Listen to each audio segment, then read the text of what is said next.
ദേവസ്വം ബോർഡിനെ ഒഴിവാക്കിയാൽ കോടതിയുടെ മേൽനോട്ടത്തിൽ എല്ലാ 10 ദിവസവും അന്വേഷണ വിവരം അറിയിച്ചു കൊണ്ടുപോകുന്ന ഒരു കേസാണ്.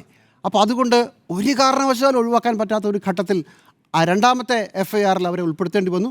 ആദ്യത്തെ FIRൽ വളരെ വിദഗ്ധമായി ഒഴിവാക്കി എന്നുമാണ് ഞാൻ കരുതുന്നത്.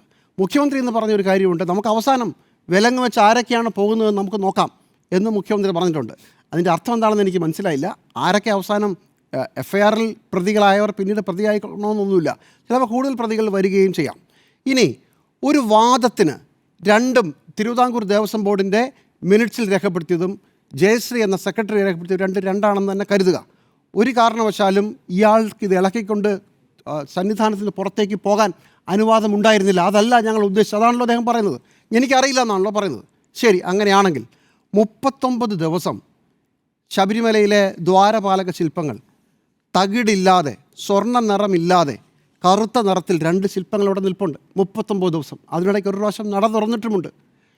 പോറ്റി, തന്ത്രി, അതുപോലെയുള്ള ഉദ്യോഗസ്ഥർ, ഇവരാരും, ഞങ്ങൾക്ക് ആർക്കും ഇതിനകത്ത് പങ്കില്ലെന്ന് ഇവരൊക്കെ കാണുന്നതല്ലേ. അപ്പോൾ ഇത് പുറത്തേക്ക് പോയി എന്നുള്ളത്, പുറത്തേക്ക് പോകാനാണ് തീരുമാനിച്ചതെന്നുള്ളത്, അതിനനുസരിച്ചാണ് കൊണ്ടുപോയി എന്നുള്ളത് എല്ലാവർക്കും അറിയാവുന്നതാണ്. ദേവസ്വം ബോർഡ് അംഗങ്ങൾക്കറിയില്ലേ? ഞങ്ങൾക്കറിയില്ല എന്ന് ഇപ്പോൾ എങ്ങനെയാണ് പറയുന്നത്?